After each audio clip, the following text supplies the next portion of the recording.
Apa kamu tidak malu jadi pemimpin yang tidak punya gagasan? Tidak. Nggak malu disebut pemimpin boneka? Tidak. Orang kan ketika bicara Purwakarta pasti loading pikirannya. Di mana tuh Purwakarta? Adanya di mana? Terus orang berpikirnya Purwakarta tuh Purwokerto.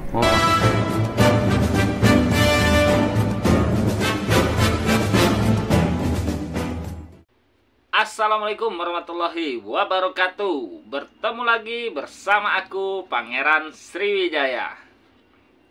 Kali ini kita masih membahas tentang pilkada di Purwakarta. Nah, setelah mengalahkan incumbent Ambu Ane, mantan istri Kang Deddy Mulyadi, Bupati terpilih Saipul Bahri bin Zain atau yang lebih dikenal dengan nama Om Zen kembali diterpa isu bahwa bupati ini adalah bonekanya Deddy Mulyadi. Bagaimana jawaban dari Om Zen? Kita simak videonya. Nah, konsepsi ke depan itu kan otomatis Purwakarta dulu ketika saya pimpin ada brand Purwakarta Istimewa. Gitu kan? Itu infrastruktur jalannya baik, layanan kesehatannya free, ya kan? Layanan pendidikannya free. Kemudian pemimpinnya selalu hadir di masyarakat katanya. Kalau saya sih tidak merasa itu. Tetapi dari tren elektability kan bisa bertahan pada pilgub yang sekarang pun bisa 74% raihannya, dan itu sesuatu yang patut saya hormati terhadap kesetiaan warga Purwakarta pada saya. Sampai hari ini sangat setia dan mencintai saya sehingga selalu memberikan pilihan pada saya. Dan hari ini punya pemimpin. Nah, apa yang menjadi orientasi Bapak ke depan? Tantangan yang berat itu apa sih hari ini Bapak sebagai Bupati memandang Purwakarta? Sebetulnya untuk menjadi Bupati Purwakarta yang kebetulan kita sebagai penerus penerus apa yang pernah digagas oleh Bapak dulu, itu tidak harus repot-repot membuat gagasan. Tinggal bagaimana kita merealisasikan yang dulu tertunda karena kan 10 Apa kamu tahun. tidak malu jadi pemimpin yang tidak punya gagasan? Tidak. Justru gagasan yang pernah digagas oleh Bapak itu 15 tahun yang lalu itu yang tidak pernah digagas oleh orang lain. Kenapa kita mesti repot-repot bikin gagasan? Nggak malu disebut pemimpin boneka? Tidak. Kita lebih terhormat.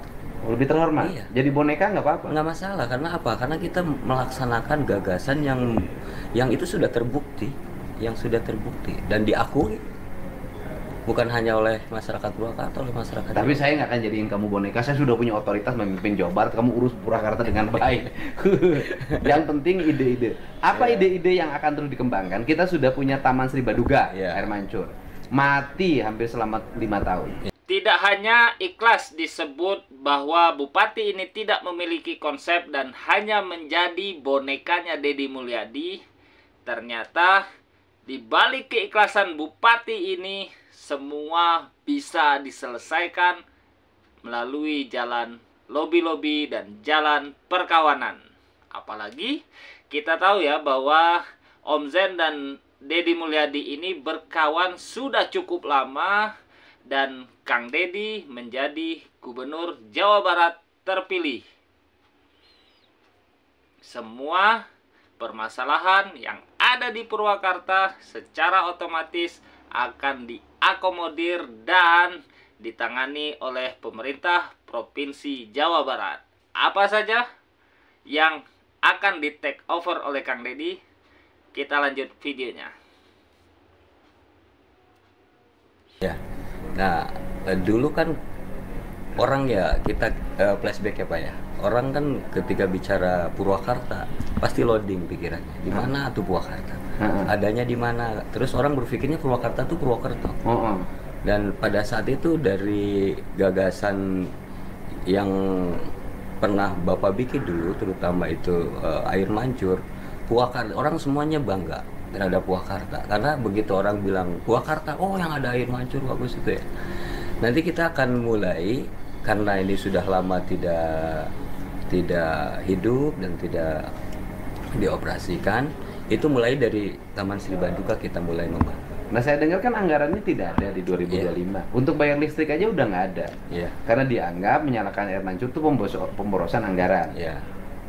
Apa sikap Bapak Bupati yang memiliki otoritas pengelolaan keuangan menyalakan air mancur itu pemborosan anggaran karena diperlukan dalam setahun kurang lebih 2,5 miliar untuk bayar listrik?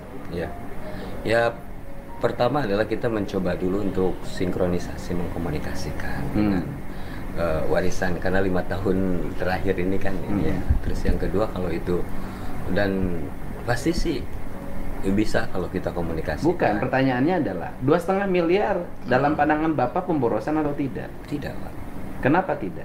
Karena dari 2,5 miliar itu kita menghasilkan regulasi ekonomi yang sangat luar biasa. Di situ pedagang-pedagang kaki lima bisa hidup, terus parkir bisa hidup, hotel-hotel bisa penuh, restoran penuh lagi. Terus kebetulan kan fasilitas kota ya, kafe-kafe sudah banyak, nanti penuh lagi. Dan itu akan menghidupkan ekonomi masyarakat. Jadi 2,5 miliar modal pemerintah dalam bentuk bayar listrik, menyalakan air mancur, tapi efek domino ekonominya bisa 25 miliar, bisa 50 miliar, bisa 100 miliar. Bagaimana tergantung kita mengemas. Mari kita hitung, kalkulatif. Kalau dalam setiap malam minggu ada 1.000 pedagang, dari satu pedagang itu menghasilkan 300.000. Berapa itu dalam per malam minggu? Udah 3 miliar. 3 miliar per malam minggu. Modalnya 50 juta. 50 juta. Kalau waktu malam minggu yang berkunjung ke Purwakarta 10.000 orang, kemudian dia masuk ke Taman Sri Baduga nonton air mancur. Kemudian dari 10.000 orang tuh jajan kurang lebih 100.000 rupiah. Berapa itu? Nah, 10.000 orang tuh udah 100.000 aja udah 1 miliar. 1 miliar. Itu jajan. Andai kata orang luar datang, kan mungkin lebih dari 100.000 orang jajan. Mungkin 200.000, mungkin 300.000. Artinya bahwa tidak rugi dong ngeluarin 2,5 miliar per tahun. Bisa menghasilkan 200 miliar. Regulasi ekonomi. Nah, ini yang harus menjadi pokok perhatian. Kemudian, apa keinginan Bapak ketika masuk Taman Air Mancur tuh bayar? Masuk museum tuh bayar. Itu harus digratiskan lagi. Itu perda loh, Pak. Jadi perdanya digratiskan lagi. Perdanya berarti dirubah. Itu masalah Taman Air Mancur. Jadi komitmen Bapak adalah menggratiskan kembali masuk ke Taman Sri Baduga, masuk ke museum-museum digital pemerintah daerah, dan kemudian karena itu memiliki efek domino ekonomi. Nah, hari ini yang keluhan masyarakat jalan, Pak. Jalannya jelek-jelek. Apa konsepsi Bapak tentang jalan? Jalan itu kan dulu kan hampir terintegrasi, Pak, antara jalan yang ada di desa dengan di kota semuanya. Warisan Bapak itu kan dulu mulai mencoba lingkar barat dan lingkar timur. Bukan warisan, peninggalan. Peninggalan. Titipan lingkar barat dan lingkar timur. Yang itu memang harus dituntaskan karena dulu kan satu kecamatan itu sudah terisolir hampir 50 tahun yang kemudian Bapak buka, dan itu menjadi prioritas pertama nanti untuk kita selesaikan untuk jalan. Lingkar barat dan lingkar timur. Oke. Untuk lingkar barat itu kan konektivitas jalan antara Kabupaten Karawang, Kabupaten Bogor, Kabupaten Cianjur, Kabupaten Purwakarta. Itu jalan itu terkoneksi mengelilingi Gunung Sanggabuana. Yang di situ saya waktu jadi wakil ketua Komisi 4 mengusulkan menjadi taman nasional. Karena di situ ekosistemnya masih sangat kuat, masih ada macan tutul. Jadi begini, agar beban pemerintah kabupaten tidak terlalu berat, maka itu nanti diserahkan saja kepada pemerintah provinsi. Setuju, untuk Pak. Jadi jalan provinsi saja. Setuju. Karena itu bagian membangun konektivitas ekonomi antara Kabupaten Bogor, Kabupaten Cianjur, dan Kabupaten Karawang. Setuju, Pak. Jadi kualifikasi jalannya akan ditingkatkan untuk dorong apa? Mendorong sektor kepariwisataan antara nanti Jonggol, kemudian kesananya itu ke Sentul, nanti terintegrasi kemudian nanti terintegrasi ke Cianjur, ke Bogor yang ke arah Taman Bunga. Itu bisa. Itu bisa menjadi ikon wisata baru karena di situ ada Danau Jatiluhur. Itu Bapak nggak usah capek itu. Nanti kita clear dibereskan karena itu juga sebagaimana saya janji ke pemerintah Kabupaten Sukabumi, ke pemerintah Kota Depok, itu komitmen. Nanti ada pemerintah kabupaten lain mana yang oleh provinsi nanti diberesin. Setuju, Pak. Setuju. Nah, kemudian itu kan ada kantor keresidenan dulu. Kemudian berubah jadi Bakorwil. Itu kan nanti jadi kantor gubernur wilayah. Ya kan? Nah, sehingga Taman Air Mancur Baduga itu nanti diintegrasikan saja dengan menjadi kantor gubernur wilayah, menjadi taman halamannya, sehingga itu nanti bisa terkelola oleh Dinas Provinsi Jawa Barat. Sehingga beban Bapak menjadi berkurang. Dan nanti akan ada tambahan aneka atraksi air mancur untuk disempurnakan, takut bosen yang kemarin, agar ke depan jauh lebih bagus, sehingga itu menjadi ikon. Jadi nanti kan setiap kabupaten, setiap kota di Jawa Barat ini akan ada ikon yang dibangun oleh pemerintah provinsi. Setiap kabupaten dan merata semuanya nanti ada ikon. Itu Pak. Apa orientasi Bapak terhadap layanan kesehatan? Karena itu problem Pak. Ambulan itu ngejemput pasien nggak ada ongkosnya, nggak ada BBM-nya, ambulannya tidak ada oksigennya, sopirnya tidak digaji. Apa yang akan Bapak lakukan? Yang pertama kan kalau layanan kesehatan itu kan ada preventif, promotif, dan kuratif. Dan sebenarnya lagi-lagi kami ini tinggal meneruskan apa yang pernah digagas bahwa titik orientasi preventif itu menjadi hal yang sangat penting gitu. Sehingga dulu kan ada dokter sampurasun. Nah kemarin kan kita sudah 60.000 orang kita obatin, kita anterin dokter, kita anterin obat. Selain kita obatin, dia kasih pencerahan dan pemahaman-pemahaman untuk menjaga hidup sehat. Sehingga nanti untuk mengurangi kita tindakan promotifnya.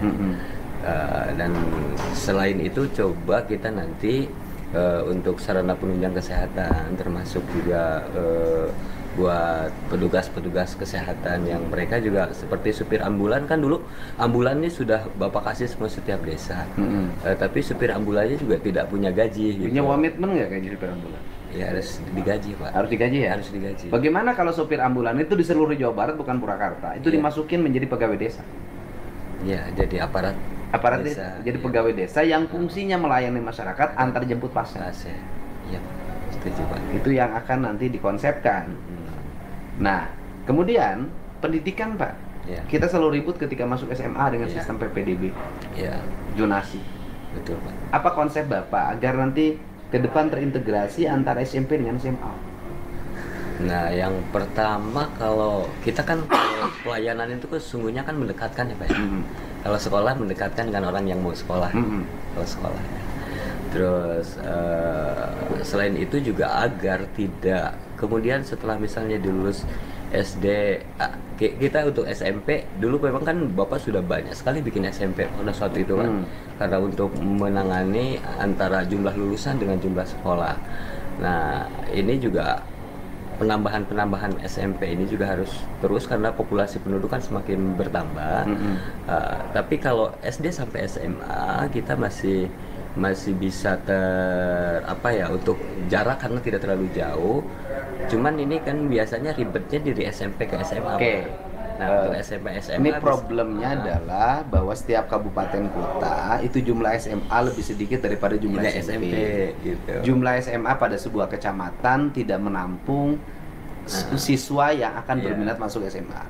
Konsepnya adalah kalau dulu saya membuat SD 9 tahun, maka nanti ke depan itu nanti saya MOU dengan Bupati Wali Kota seluruh Jawa Barat SMP 6 tahun. Jadi berikut SMA. Jadi SMP itu sudah beberapa SMP yang kira-kira daya jangkau ke SMA-nya jauh.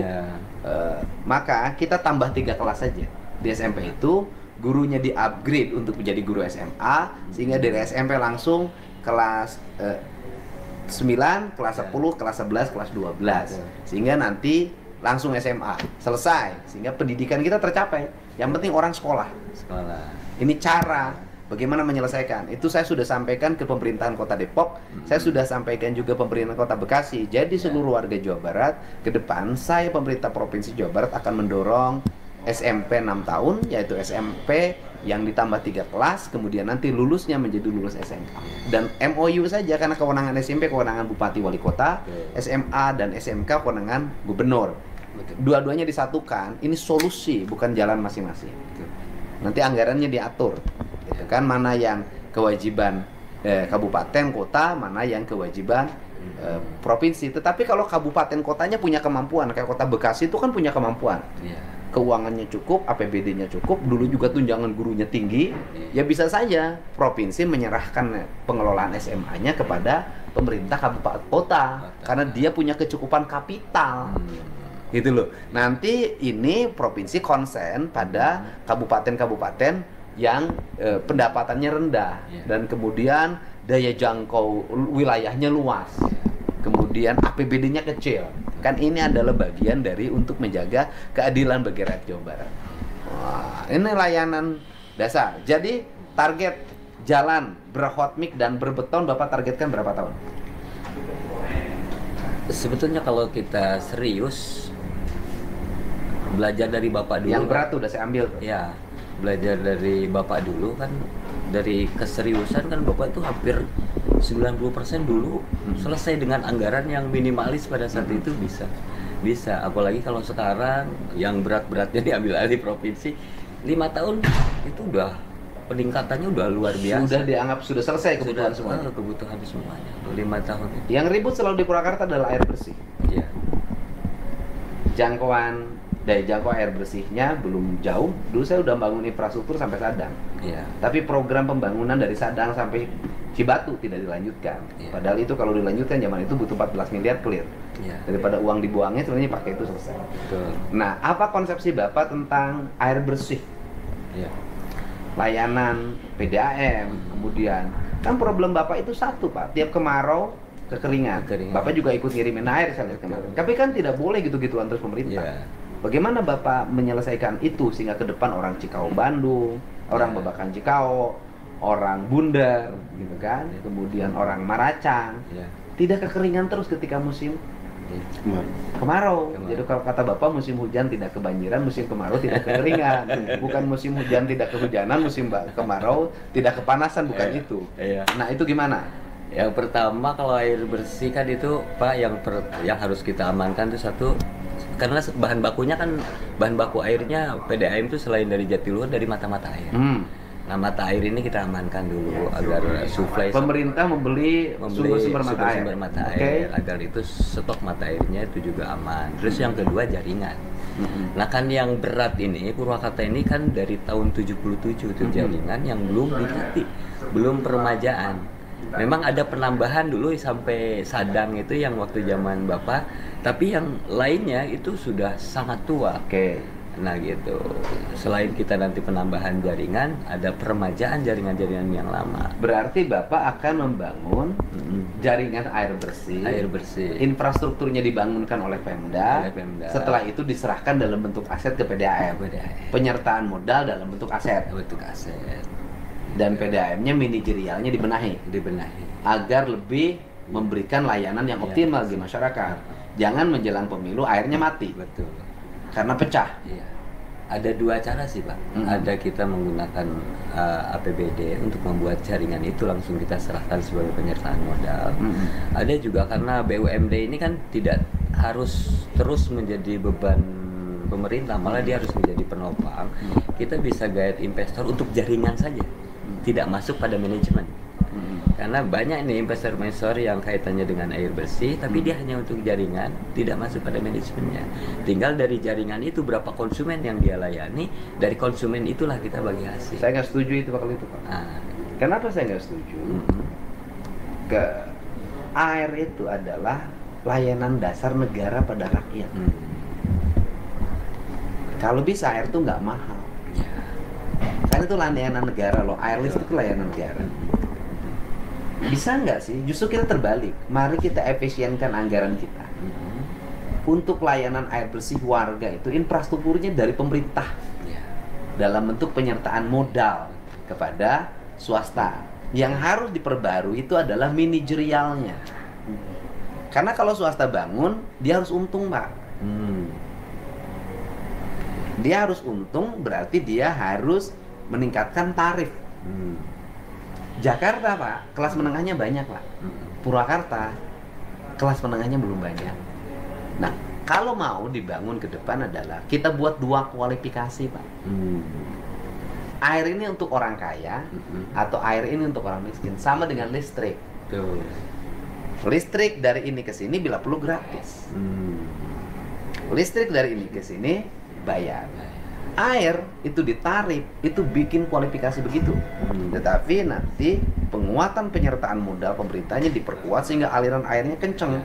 Jangan sampai orang Jakarta kebagian airnya begitu bagus dari Jatiluhur, orang Purwakarta yang punya airnya, yang jadi tempat airnya kesulitan air. Itu saran, gagasan. Silakan Bapak terjemahkan itu. Kan efisiensi. Alternatif yang kedua nggak usah dipakai PT. Ya jangan. Kalau nanti investasi itu harus untung, berarti kan swastanisasi itu pada aspek yang bersifat kebutuhan pokok. Air itu kebutuhan pokok, bumi, air, dan kekayaan alam kekayaan alam yang terkandung dalam dikuasai oleh negara. Kalau menurut saya, air itu hal yang mendasar. Harusnya rakyat itu free dapat air. Mestinya. Jadi bayar aja kita nih masih bayar aja, negara ini masih salah. Kenapa? Untuk air aja masyarakat harus beli. Minum beli, mandi beli. Padahal tinggal di sebuah negara yang subur makmur. Ini konsepsi. Gitu loh, Pak.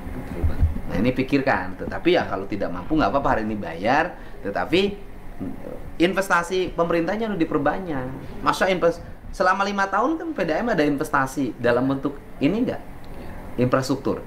Iya, infrastruktur bentuknya. Hampir 5 tahun terakhir nggak ada kan? Iya, nggak ada. Dulu waktu saya pemimpin, infrastruktur untuk air bersih hampir mencapai berapa puluh miliar antara pusat dan daerah digabungin. Kabupaten. Nah, ini ya, air. Jadi orang tuh jalan, air, listrik. Nah, irigasi untuk pertanian itu juga harus diperkuat. Layanan kesehatan harus diperkuat. Layanan pendidikan. Ini layanan dasar negara. Jadi negara kalau sudah bikin jalannya pada mulus, bangunan-bangunannya pada bagus, kemudian layanan rumah sakitnya memuaskan. Nah, rumah sakit begini, Pak. Rumah sakit itu nanti Pemda provinsi akan bikin rumah sakit wilayah. Jadi gini, rumah sakitnya rumah sakit daerah tapi diperkuat. Rumah sakit ini nanti fokus pada layanan ramah anak kalau Purwakarta itu. Jadi kebidanan anak, Karawang paru-paru.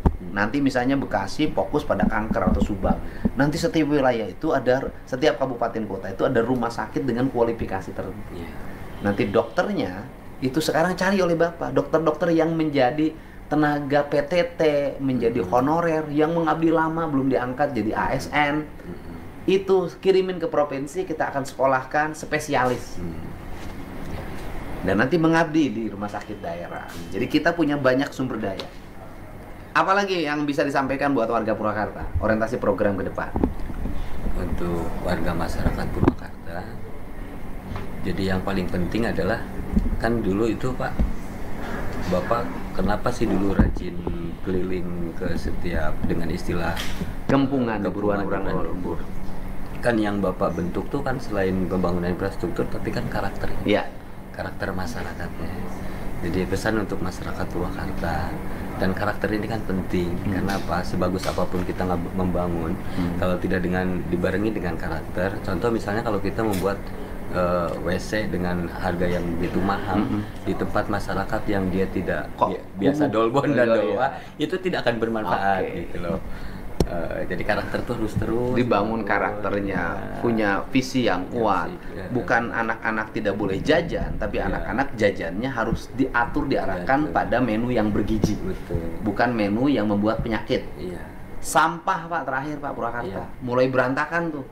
Bagaimana ke depan penanganan sampah di Purwakarta? Sebenarnya kalau untuk penanganan kan kita harus akut ya Pak. Kita mob gitu sampah itu. untuk armada mobnya kita tinggal ada penambahan. Cuman kan yang menjadi problem ini kan dalam jangka panjang sampah ini kalau di terus di TPA itu, Cikolotok akan terus menggunung. Dan memang ini akan menjadi bom waktu. Dan kedepannya kita akan mencoba bagaimana cari solusi. Satu hari sampah datang, satu hari itu juga habis, kita rubah gitu. Kita sudah ada pabriknya tuh Pak. Ada Pak ya? Ada pabrik di yang dulu pernah saya meletakkan batu pertama. Pabrik itu punya kemampuan untuk melakukan recycle sampah, berubah menjadi bahan pupuk dan berubah menjadi bahan-bahan yang bermanfaat kimiawi. Jadi Bapak tinggal bertemu dengan perusahaan itu mengelola sampah dari Purwakarta. MOU. Hitung mana yang lebih untung, sampah disimpan dibuang di TPA dengan biaya sekian atau dikerjasamakan dikelola oleh swasta, kemudian sampah itu bermanfaat bagi masyarakat. Tinggal Bapak bicara dengan perusahaannya. Kalau saya ke depan memang setiap wilayah, di 5 wilayah minimal, saya pengen bikin 1 PLTS, pembangkit listrik tenaga sampah, terintegrasi pembangunan per wilayah itu. Kalau di Jakarta istilahnya aglomerasi gitu loh. Jadi Subang, Purwakarta, Kerawang gitu kan, 1 TPS gitu. Nanti Kota Bekasi, Depok, Bogor 1 TPS, atau Bekasi ditarikin ke Purwakarta juga boleh. Nanti 1 tempat pembangkit listrik tenaga sampah. Nanti selesai Jawa Barat kinclong. Pembahasan yang sangat menarik ya. Dialog antara Bupati terpilih dan Gubernur terpilih Provinsi Jawa Barat. Semoga video ini dan gerakan yang diambil oleh Kang Dedi ini itu bisa menular kepada seluruh bupati, wali kota, dan gubernur seluruh Indonesia. Kalau bupati dan gubernur seluruh Indonesia bisa menerapkan apa yang saat ini dijalankan oleh Kang Dedi, insya Allah Indonesia akan istimewa. Sampurasun, hatur nuhun.